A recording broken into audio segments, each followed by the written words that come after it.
The name probably rings a bell, right? Julian Assange, a name synonymous with controversy and intrigue. Maybe you picture a guy with white hair, a scraggly beard, holed up in an embassy. For years, he was a man on the run, seeking refuge wherever he could find it. Or maybe you think of WikiLeaks, the organization he founded, the one that made governments sweat by leaking classified information. WikiLeaks became a household name, a symbol of radical transparency. Assange is a complicated figure, no doubt about it. His actions have been both lauded and condemned, making him a polarizing figure in modern history. Hero to some, villain to others. To his supporters, he's a champion of free speech and a warrior against corruption. To his detractors, he's a reckless agitator who jeopardizes national security. But one thing's for sure, he knows how to stir up trouble. His leaks have exposed the inner workings of governments and corporations, revealing secrets that many would prefer to keep hidden. He exposed government secrets, shone a light on shady dealings, and basically gave the finger to powerful people who'd rather keep things hush-hush. His revelations have had far-reaching consequences, affecting international relations and public trust. His actions sparked global debates about government transparency, freedom of the press, and the limits of national security. These debates continue to rage on, with no clear resolution in sight. Whether you love him or hate him, Assange forced the world to confront some uncomfortable truths. He challenged the status quo and made us question the balance between security and freedom. And now, after years behind bars, he's back in the headlines. His story is far from over, and the next chapter promises to be just as riveting. Why? Because he just struck a plea deal that involves a little-known island in the Pacific, Saipan. This unexpected twist has left many wondering what his next move will be. Julian Assange, a name that continues to captivate and divide. As the world watches, one thing is certain. His impact on the global stage is undeniable, and his legacy will be debated for years to come. Let's rewind a bit. To understand the full story, we need to go back to the beginning.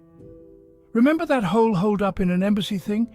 It was a media frenzy, with journalists from all over the world camped outside. Yeah, that was Assange seeking asylum in the Ecuadorian embassy in London back in 2012.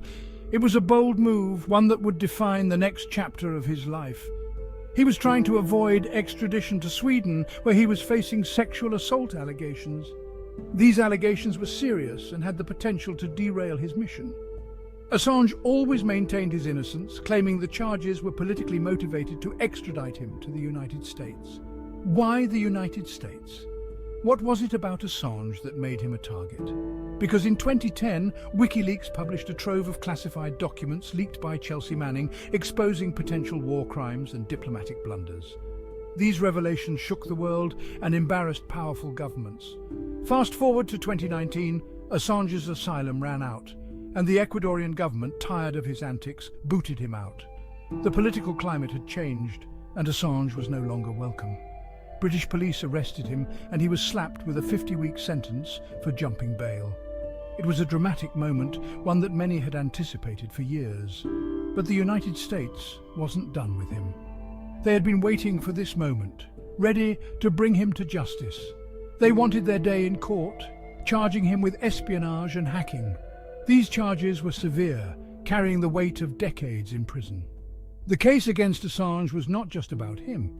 It was about the future of journalism and the right to know. The world watched closely as the legal battles unfolded, each headline adding to the intrigue and controversy. Assange's story became a symbol of the struggle between transparency and secrecy. Supporters rallied behind him, arguing that he was a hero standing up against government overreach. Critics, however, saw him as a reckless individual who endangered lives. The courtroom became a battleground for these opposing views, with each side presenting their case passionately. The outcome of this trial would have far-reaching implications. As the gavel came down, the world held its breath, waiting to see what the price of secrets would ultimately be. So there he was, stuck in a British prison, facing the prospect of spending the rest of his days behind bars in the United States. But then a twist. In a surprising turn of events, Assange struck a plea deal. The details are still under wraps, but here's what we know. The charges against him have been dropped and he's agreed to leave the UK. But instead of going straight to the United States, he's making a pit stop. And not just any pit stop. He's headed to Saipan. Yes, Saipan. Never heard of it? Don't worry, you're not alone. Saipan is a tiny island in the Pacific Ocean, part of the Northern Mariana Islands, a US territory. Despite its small size, this island holds a unique place in the geopolitical landscape. It's known for its beautiful beaches, World War II history and, well, not much else. Tourists often visit for the serene environment and historical significance, but beyond that, it remains relatively obscure. So why on earth would Julian Assange choose to go there? This question has puzzled many, given the island's low profile. The answer, like most things involving Assange, is complicated. His decisions are often shrouded in mystery and strategic thinking. Saipan has a unique legal status. This small island operates under a different set of rules compared to the mainland United States. While it's a US territory, it has its own immigration laws and a separate judicial system. This distinction can be crucial for someone like Assange, who is navigating complex legal challenges. This means Assange can technically enter Saipan without setting foot on US soil, potentially giving him some legal wiggle room. This loophole could be a significant factor in his decision to consider Saipan as a destination. It's interesting, because Saipan isn't usually in the spotlight. The island typically goes unnoticed in global affairs. But now, with Assange possibly coming here, it's like our little island is suddenly very important. The potential arrival of such a high-profile figure has thrust Saipan into the international limelight. The local community is abuzz with discussions and speculations. What will this mean for Saipan? How will it impact the island's future? Historically, Saipan has played roles in significant events, but this new chapter could redefine its narrative. The island's evolving story is now intertwined with global headlines. The strategic importance of Saipan is becoming more apparent. Its unique legal and geographical position could have broader implications than previously thought. As Saipan steps into the spotlight, its future prospects are being re-evaluated. This tiny island, once overlooked, is now firmly on the map, with big implications for its role in the world. To understand the significance of Saipan's location, you need to think about the key players involved, the US and Australia. Saipan, as a US territory, offers a degree of American control. It's a way for the US to keep an eye on Assange while navigating the legal complexities of his plea deal. But here's where Australia comes in. Assange is an Australian citizen, and the Australian government has been under pressure to intervene on his behalf. Saipan's proximity to Australia, it's closer to Darwin than it is to Hawaii, makes it a strategically convenient location.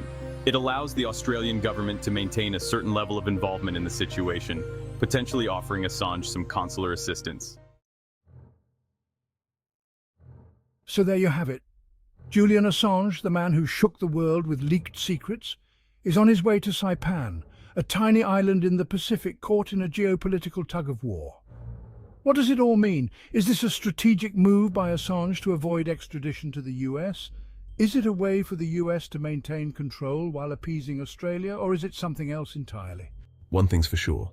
This is just the latest chapter in the ongoing saga of Julian Assange, and it's likely to be as unpredictable and controversial as everything that came before it.